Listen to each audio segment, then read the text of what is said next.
Grabado por A Víctor. la Virgen mortal, digna de unirse al varón de Triermain.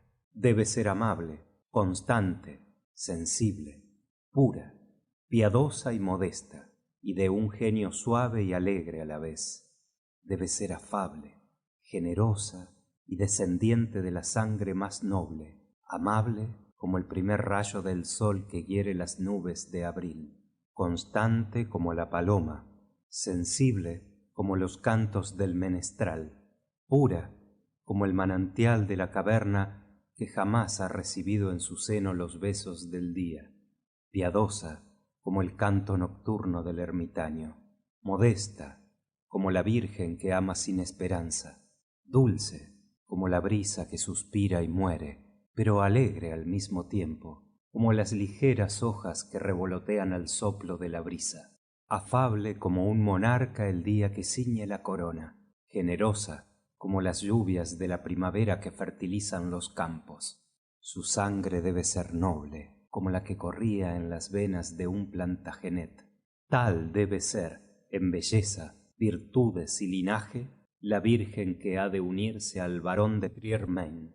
Sir Rolando de Vaux se había echado en su cama. Estaba agitado por una fiebre ardiente. Acababa de combatir con los escoceses. La excursión había durado mucho tiempo, y la acción había sido encarnizada. Su cimera rota y su traspasado escudo demostraban que el combate había sido tenaz. Debía reinar el mayor silencio en el castillo. Los bardos debían mecerle con los dulces sonidos de sus aires favoritos hasta que bajase el sueño a su seno, así como desciende a las colinas el rocío de la noche. Era una mañana de otoño. Los rayos del sol parecía que luchaban con los vapores que, semejantes a un crespón de plata, se extendían sobre las lejanas cimas de Esquida.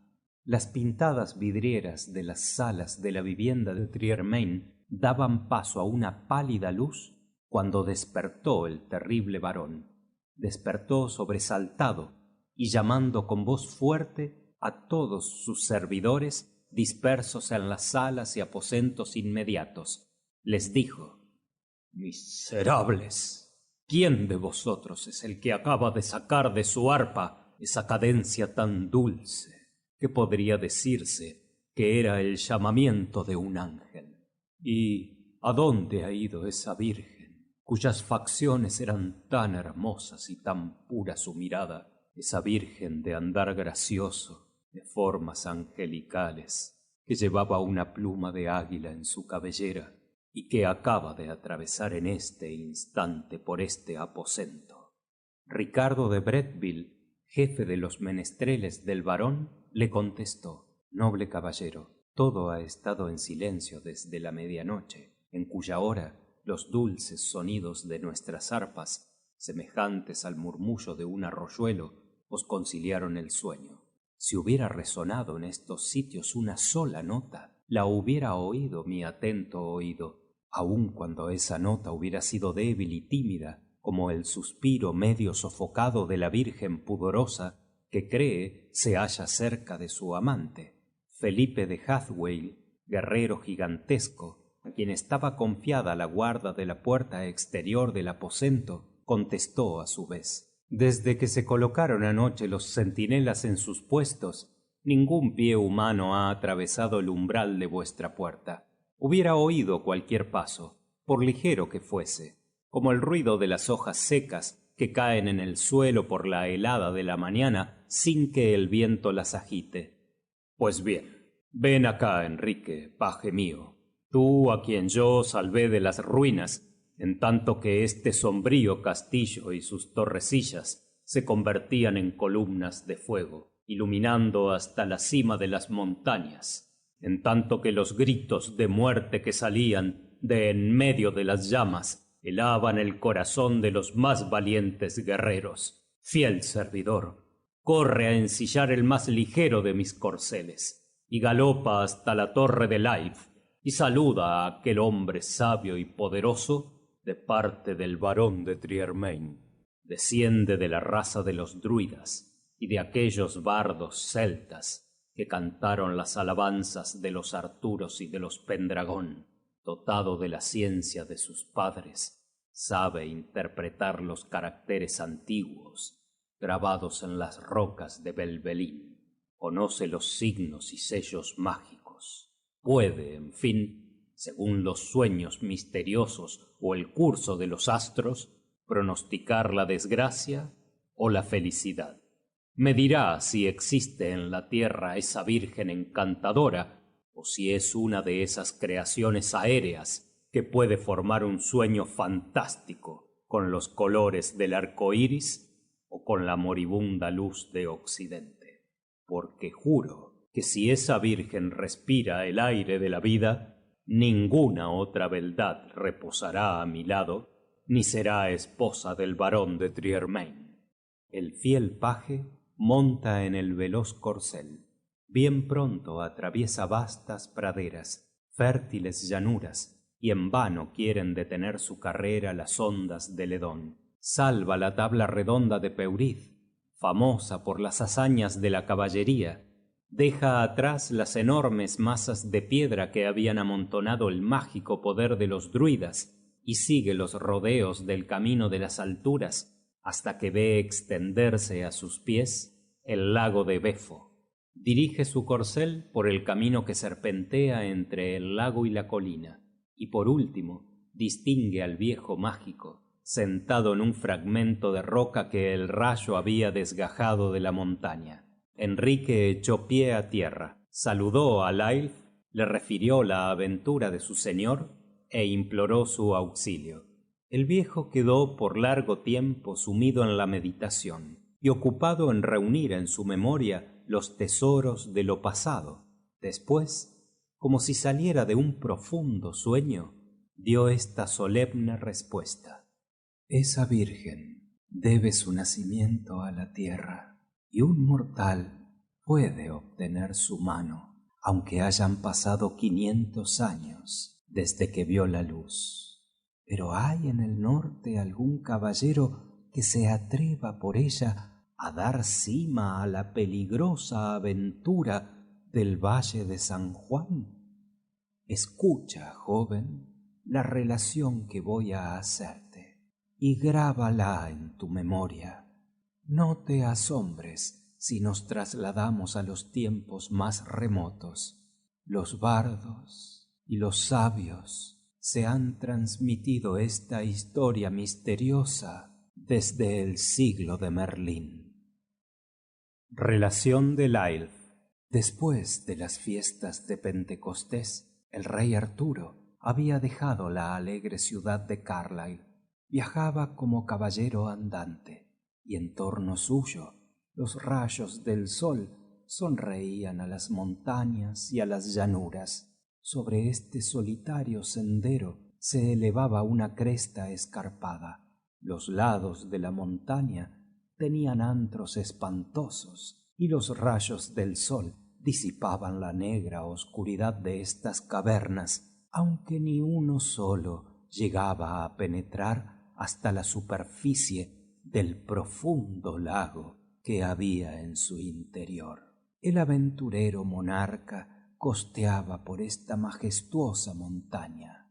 Había rocas sobre rocas, y a través de sus quebraduras se precipitaban torrentes hacia el río impetuoso que corría por su base. Saltando entre las piedras y fragmentos de granito y sumiéndose de pronto en profundidades a donde no podía seguirle la vista. El monarca reflexionó que este agreste desierto y aquellas ruinas románticas debían ser teatro preparado por la misma naturaleza para alguna grande aventura. El valiente Arturo prefería andar por montes y valles vestido con su cota de malla y correr aventuras que estar ocioso sentado bajo el dosel de su trono y vestido de armiño.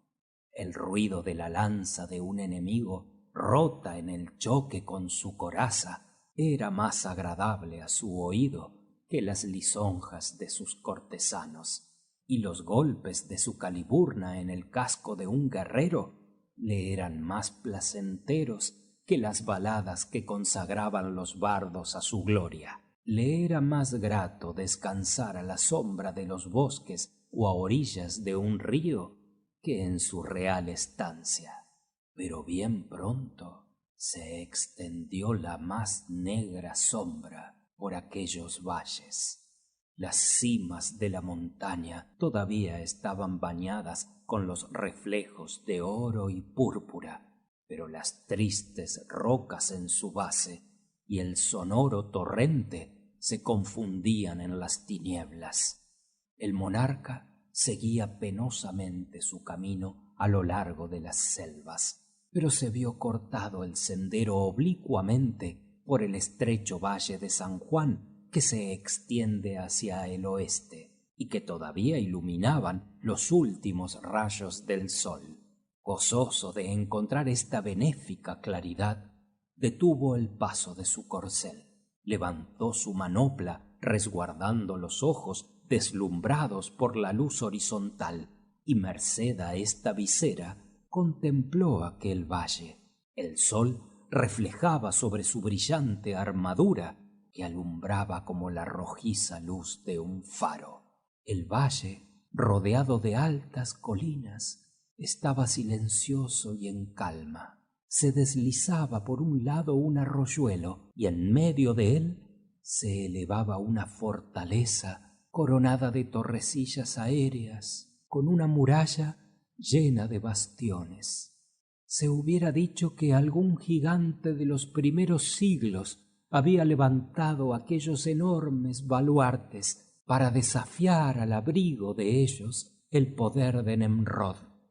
El puente levadizo estaba levantado como si se temiera la aproximación del enemigo. Un portón de encina fuerte como el hierro y guarnecido de clavos y cerrojos defendía el estrecho y sombrío callejón por donde se entraba al castillo. Sin embargo, ninguna bandera ondeaba sobre aquellos muros.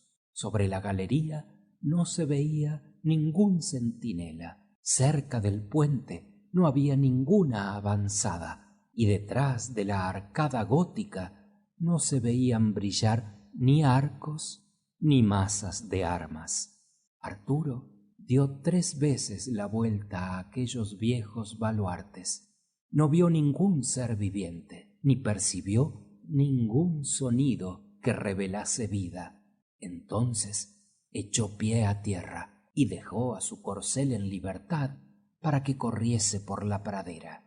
Y se aproximó al castillo, preparándose a hacer resonar su cuerno de marfil y despertar de su pesado sueño al guardián de aquella mansión, que debía ser la morada de algún poderoso encantador, espectro terrible y tirano de la comarca.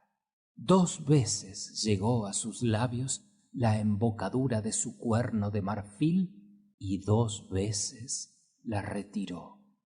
No se crea que el corazón de Arturo era accesible al miedo. Su escudo llevaba el santo emblema de la cruz. Si se hubiera presentado un ejército pagano, le hubiera remetido sin demora, pero el silencio que allí reinaba no podía menos de hacerle impresión, y se detuvo un momento. En fin, luego que se oyó el sonido del cuerno, se abrió la puerta del castillo. La verja rechinó sobre sus goznes bajo el puente levadizo, y Arturo vio un camino sombrío pero libre de obstáculos.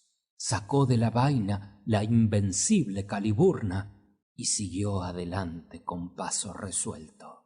De repente, el brillo de 100 antorchas disipó la oscuridad que cubría las murallas y permitió al monarca ver los habitantes de aquella morada. No había encantadores ni horribles espectros, ni caballeros paganos de formas gigantescas. A la clara luz de aquellas lámparas distinguió una tropa de jóvenes beldades. Corrieron del mismo modo que las olas del mar que en un hermoso día de verano avanzan saltando hacia las riberas. 100 bocas armoniosas se unieron para pronunciar y repetir 100 veces un gracioso saludo. Sus bonitas manos cogieron la cota de malla del monarca e hicieron 1000 esfuerzos para descorrer las hebillas y desatar los nudos de acero de su armadura. La una cubría las espaldas de Arturo con un magnífico manto, otra derramaba perfumes en su cabellera, ésta separaba las sortijas que caían sobre su frente y aquella la coronaba con una guirnalda de mirto. Jamás novia alguna fue engalanada por una tropa de jóvenes más hermosas y más alegres. Reían todas alegremente. En vano hacía el monarca pregunta sobre pregunta a aquel bullicioso enjambre. No obtenía más respuesta que una carcajada. Fingieron después que le cargaban de cadenas, pero estas cadenas eran guirnaldas formadas con las flores más hermosas de la primavera. En tanto que unas hacían todos los esfuerzos para llevarse al caballero, otras más atrevidas le tiraban rosas y claveles. Detrás de él eran conducidas en triunfo las armas de que le habían despojado. Llevaban entre 4 jóvenes su terrible lanza. Otras 2, riéndose ellas mismas de su debilidad, arrastraban con trabajo a la Caliburna. Y por último, otra de continente guerrero llevaba puesto el casco.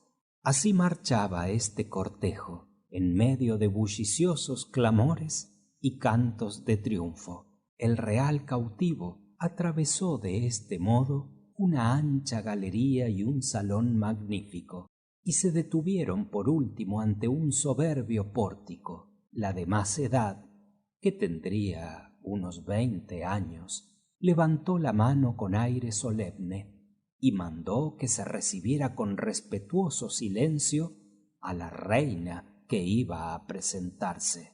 Todas sus compañeras callaron, pero habiendo echado una mirada furtiva a Arturo, cuya actitud demostraba una extraña sorpresa, no pudieron contener su alegre sonrisa. Los privilegios de aquellos tiempos heroicos no existen ya sino en los cantos de los trovadores. La fuerza era gigantesca, el valor hacía prodigios, y la ciencia y la belleza brillaban con un esplendor que ya no existe, ni aun en los sueños de los amantes. Pues bien, aun en aquel siglo de hadas, jamás la mirada de los mortales había contemplado encantos iguales a los que deslumbraron a Arturo en el momento en que apareció la reina del castillo, rodeada de una brillante servidumbre. Al atravesar lentamente la sala, fijó en Arturo una mirada abrasadora como el rayo, y cuanto más se prolongaba esta mirada, tanto más se coloreaban sus mejillas, y tanto duró que Arturo, enteramente confuso, apenas podía soportarla. Observando esa mirada en la que se veía luchar la pasión naciente con el orgullo, un sabio hubiera dicho al príncipe: príncipe, guárdate. Arranca al tigre la presa que va a devorar, ataca al león en su caverna, disputa al impuro dragón el camino que cubre de llamas, pero evita el peligro que se oculta bajo esa risa encantadora. Este combate interior terminó por fin. La reina se acercó a su huésped con ese aire tan gracioso en que las mujeres saben unir también la cortesía al orgullo de su sexo, a fin de subyugar y encantar al mismo tiempo. Le aseguró que había tenido suma complacencia al verle, y le rogó que dispensara a aquellas jóvenes bulliciosas que, nacidas en aquellas rústicas soledades, no sabían las consideraciones que debían guardarse a un noble extranjero, y por último le suplicó que aceptase por aquella noche la hospitalidad de su castillo. El monarca le dio las gracias con suma modestia. Se dispuso un banquete, y los cantos y la relación de historias placenteras hicieron que pasara rápidamente aquella noche. Sentada la reina de las hadas al lado de Arturo, se manifestaba asombrada y tímida, y escuchaba con indiferencia las galanterías que le dirigía. Su exterior era ingenuo y modesto, pero una sombra de reserva revelaba la falsedad de aquella timidez y lo atrevido de sus pensamientos. Cuando contestaba a su huésped, se solía detener en medio de la respuesta, o bajaba los ojos, o sofocaba un suspiro. Ligeros síntomas, sin duda, pero así como el labriego adivina en medio de la niebla de la mañana el calor del mediodía, así Arturo comprendió que bajo aquella frialdad aparente se alimentaban pasiones que no se descubrían al pronto. Estuvo más obsequioso a medida que circulaban las copas, que el canto de los trovadores era más tierno y más viva la alegría de los jóvenes. Pero ¿para qué hemos de seguir en estos detalles misteriosos? ¿Quién será el que no haya experimentado momentos de embriaguez y no haya sentido arrepentimiento después de la embriaguez? Fin del canto primero.